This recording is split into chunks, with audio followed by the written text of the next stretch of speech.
रिश्ता तो तब सुधरेगा माँ जब वेद जी के घाव भरेंगे।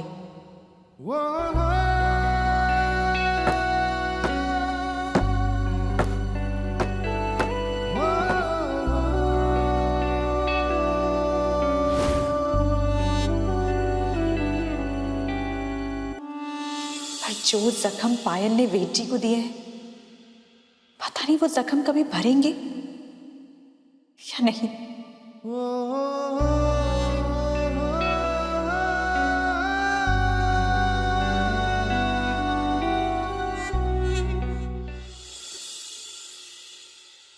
समय हर घाव को भर देवे है लाडो।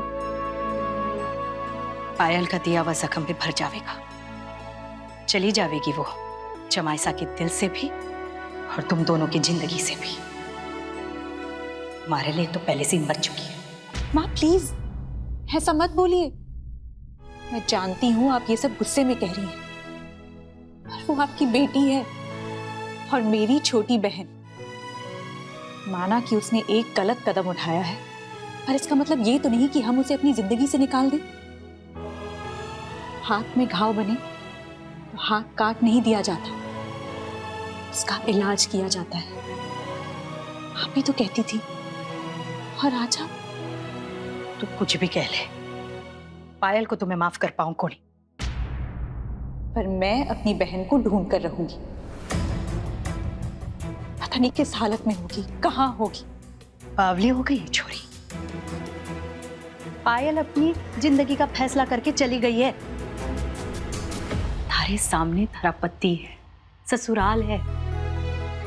रिश्ता भले मजबूरी में जुड़ा हो, लेकिन निभाना तो पड़ेगा।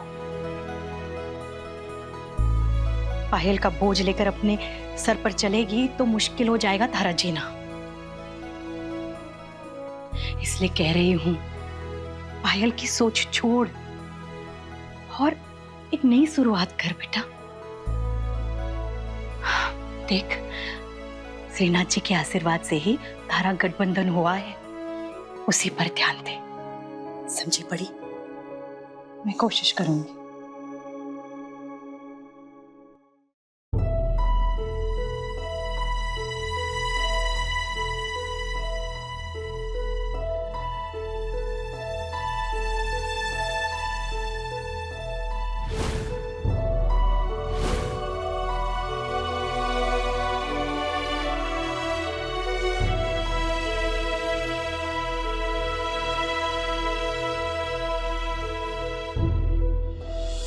पायल का फोन यहाँ पर, ये स्विच ऑफ क्यों है?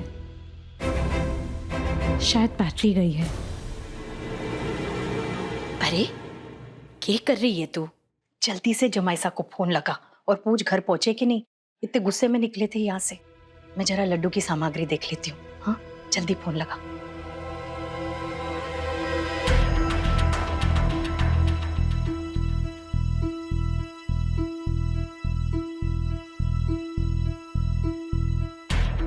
हेलो, आप घर पहुंच गए?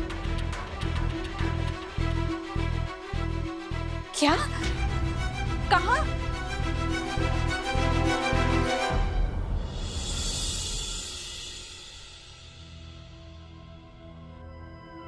माजी सा, माजी सा। क्या हुआ गोविंद? माई साहब, वो छोटे भाई साहब नया बाजार की सड़क पर गिरे पड़े हैं, बेहोश।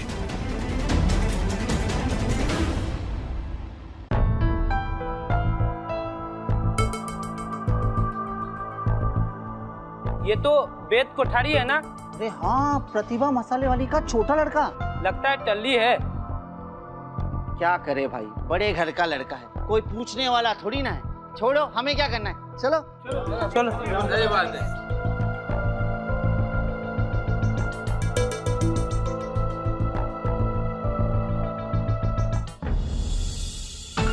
देख, आराम से, आराम से। ध्यान से। छोड़ो ना भाई, मैं चल लूंगा अपने पैर। तू ठीक है ना बेटा? अच्छा, आराम से। अरे छोड़ो ना भाई, मैं कह रहा हूँ चल लूंगा मैं। अरे वेद, गोवर्धन, उठो ना यार। आराम से। सुंदर, यहाँ लिखा। बैठ बैठ बैठ बैठ। वेद, देवर सा ठीक तो हो ना? अरे देवर सा तो शराब पी के आए, भक्का मार रहे हैं दारू का।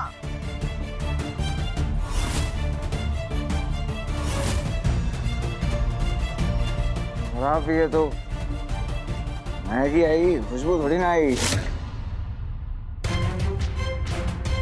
ये क्या मजाक है वेद?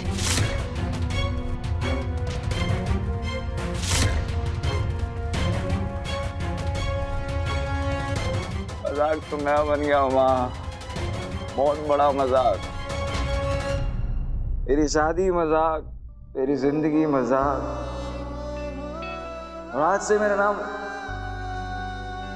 वेद नहीं, वेद मजाक कुठारी। ऐसे नहीं कहते बेटा, ऐसे नहीं। मत हाथ लगाइए उसे माँ। वेद की इस हालत की जिम्मेदार आप ही हैं।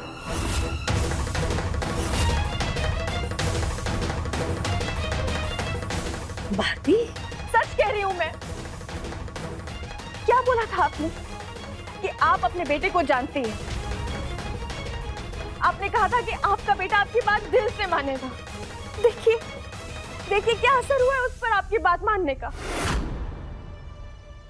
वो दिन दूर नहीं है माँ, जब हर दिन आपको अपना बेटा सड़कों पर मिलेगा शराब के नशे में धुत,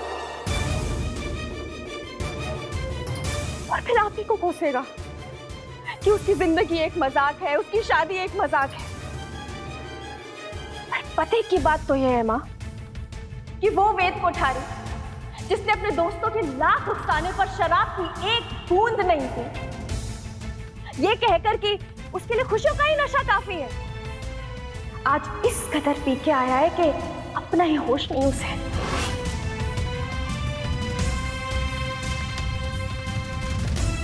सच कहूं तो आप दुनिया की पहली माँ होंगी जिसने अपने ही बेटे को जिंदगी भर का दुख दिया है तोहफे में। दीदी सा, माँ जी सा तो अपने हिसाब से ही खुशियां दे रही थी देवर सा को। इनके लिए तो विधि खरा सोना है ना। मैं नींबू पानी लेकर आता हूँ, आराम से। भाभी, सोना हो या कुछ भी हो, पर वेद की पसंद तो नहीं थी ना। और मम्मी जी बुरा मत मानिएगा, पर आपको ना वेद की शादी ऐसी विधि से जबरदस्ती नहीं करवानी चाहिए थी। आखिर वो उसकी पसंद कभी थी ही नहीं। आपको पता है वेद की ऐसी हरकतों से लोग बाहर क्या क्या बातें बना रहे हैं। लोग तो कह रहे हैं कि प्रतिभा मसाले वाले तो कलंक मसाले वाले बन के रह गए, और इसका इकलौता कारण है वो लड़की।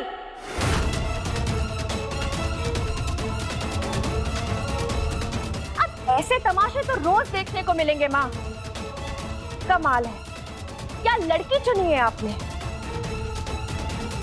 डिफेक्टिव पीस, एक ऐसी टूटी फूटी लड़की जो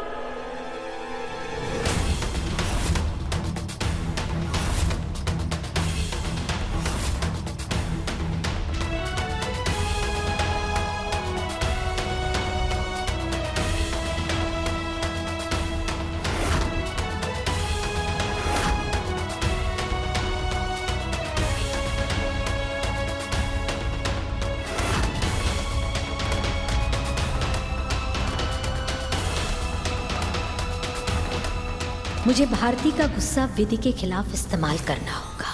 भारती के गुस्से की आग तभी भड़केगी अगर मैं खुद विधि को कोई दोष न दूं। विधि, तुम वेद को कमरे में लेकर जाओ। गोवर्धन, जाओ बेटा।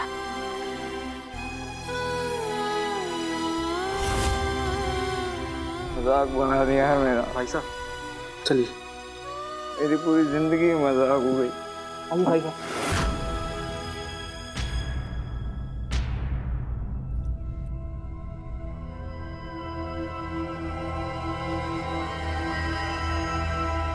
जाओ, ले जाओ वेद को।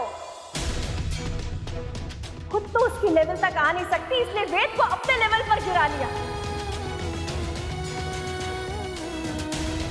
देखो देखो, अपनी टूटी फूटी टांग से अपने आप को तो संभाल नहीं सकते, अपने पति को क्या सहारा दोगी?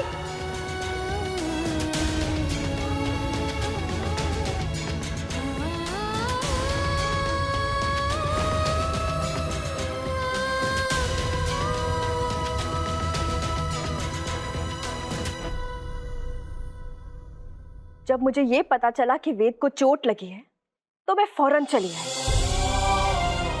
फिर जब मुझे ये पता चला कि वो चोट उसे उसकी माँ की दी हुई है, नफरत हो रही है आपसे।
पायल, क्यों किया तुमने मेरे साथ ऐसा? क्या गलती थी मेरी? जवाब दो पायल, क्यों किया तुमने मेरे साथ ऐसा? क्यों?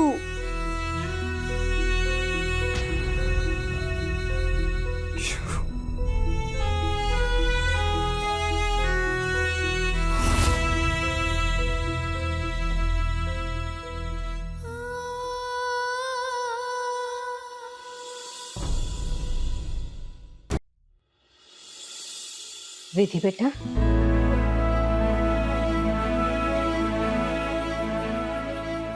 बेटा तुम पगफेरों के लिए गई और तुम्हें अचानक ऐसे आना पड़ा। समधन जी क्या सोच रही होंगी इस बारे में? नहीं मम्मी जी, मैंने उन्हें कुछ बताया ही नहीं।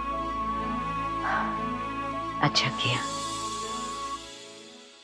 एक काम करो बेटा, सुंदर तुम्हें वापस तुम्हारे मायके छोड़ देगा और कल वेद तुम्हें लेने आ जाएगा। पगफेरों की रस्म ऐसी अधूरी नहीं छूटनी चाहिए। जी मम्मी जी। खुश रहो।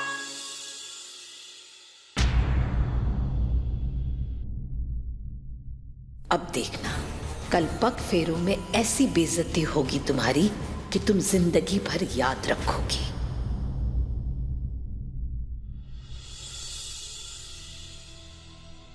मैं गाड़ी में हूँ। पगफेरा आधा छोड़कर आ गई थी, इसलिए माजीसा ने नेक का कुछ सामान भेजा है। मैं तो कहूँ अपना भी कुछ सामान साथ ले जा। अब देवर साहब की चिढ़ तो किसी से छुपी को नहीं। क्या पता तुझे वापस लेने आए या ना आए। बाकी थे सियाने हो।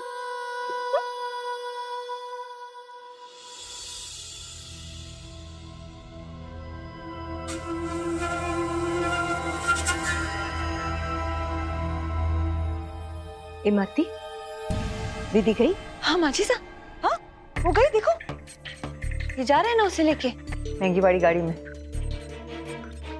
माजी साहब, देवर साहब ठीक तो है ना? कोई चिंता की बात तो कोनी? इमरती, मैं वेद से बाद में बात करूंगी। अभी तो मुझे बेचारी विधि के लिए बुरा लग रहा है। देखो ना, एक दिन में कितना कुछ हो गया है। भारती ने कितना कुछ सुना दिया विधि को, कितना कुछ तमाशा कर दिया, और मैं उसे मना भी नहीं कर सकी। मुझे तो डर लग रहा है कि कहीं भारती विधि के पग फेरे में सूरजमुखी जी के घर ना पहुंच जाए और वहां जाकर के बखेड़ा खड़ा कर दे। माजी साहब, फिक्र ना करो माजी साहब। भारती दीदी तो गुस्से में कुछ का कुछ बोल गई, घर जाने के बाद शांत हो जाएगी। वैसे भी उन्हें पता को नहीं कि सूरजमुखी जी के घर पग फेरे की रस्म कितने बजे है। पता नहीं है, तब ठीक है।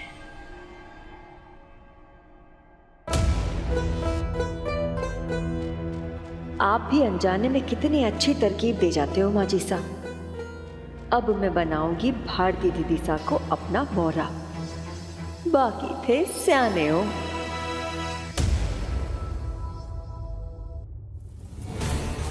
अच्छी बात है कि तुम सियानी नहीं हो इमरती, तभी तो समझ ही नहीं पा रही कि ये आइडिया मैंने अनजाने में नहीं जानबूझ के दिया है, और तुम भारती को अपना मोहरा नहीं, मैं तुम्हें अपना मोहरा बनाए हुए हूं इतने दिन से। अब कल विधि की बेइज्जती हो के रहेगी।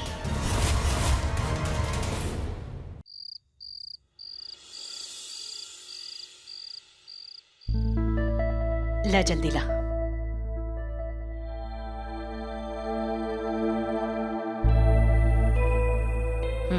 डाल। तूने मारे को बताया कोनी कि फोन पर ऐसा कौन सा जरूरी काम आ गया हो कि इतनी जल्दी जाना पड़ गया तारे को? मैं कल नहीं आ पाऊंगा आपको लेने, तबीयत ठीक नहीं लग रही है, सॉरी। क्या हो गया? कुछ नहीं माँ, बस स्कूल से ज़रूरी काम था, उसी का मैसेज था।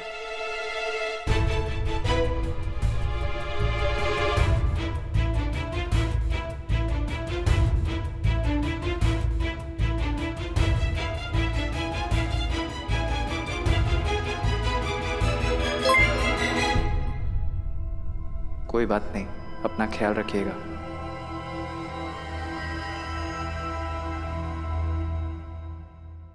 अरे वो मत डाल, पायल को गिरी पसंद।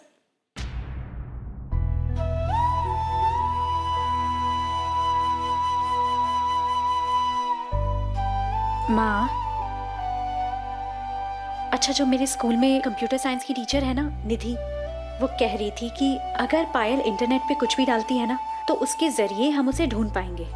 बस एक बार पायल मिल जाए तो हम उसे समझा बुझा के घर ले आएंगे। बचपने में ऐसी हरकत कर गई, पर मुझे पूरा यकीन है माँ, हम उसे समझाएंगे ना तो वो बिल्कुल समझ जाएगी। और रही बात वेद जी की, तो मैं उन्हें मना लूंगी, वो भी पायल को अपना। कोई जरूरत को नहीं, अब तू वेद जी की पत्नी है और पायल तारी जगह अब ले सके कोनी। मर गई थारी बहन मारे लिए। हाँ, चुप कर। और तू भी ना उसे ढूंढने मनाने की बात कर कोनी। अरे इतना जलील कर गई छोरी कि गली में निकलना मुश्किल कर दियो है।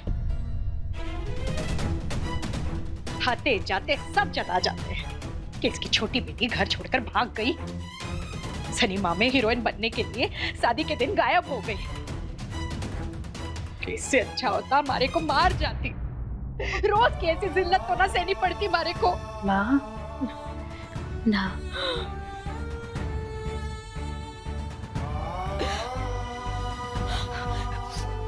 देख लड़ो, तुम्हारी बात मान। हाँ, अब तू ना अपनी जिंदगी के बारे में सोच, जो तुझे वेद जी के साथ राजी खुशी बितानी है। हाँ, आपको कैसे बताऊं माँ, वेद जी तो कल लेने भी नहीं आ रहे हैं मुझे, शायद कभी आएंगे भी नहीं। उन्हें मेरे साथ जिंदगी नहीं बितानी है।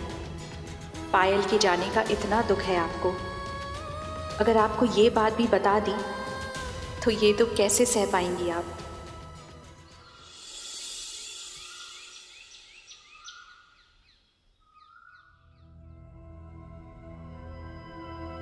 ये के घर के कामों में लग गई तू? हाँ, अरे जमाईसा और ससुराल वाले आते ही होंगे थारे को लेने के लिए। लाते मारे को। माँ, जब आएंगे तो उठ जाऊंगी ना। के उड़ जाऊंगी? ना सामान बांधा है ना तैयार हुई है। बात की है विधि? बात यह है कि विधि के लिए अब उस घर में कोई जगह नहीं है।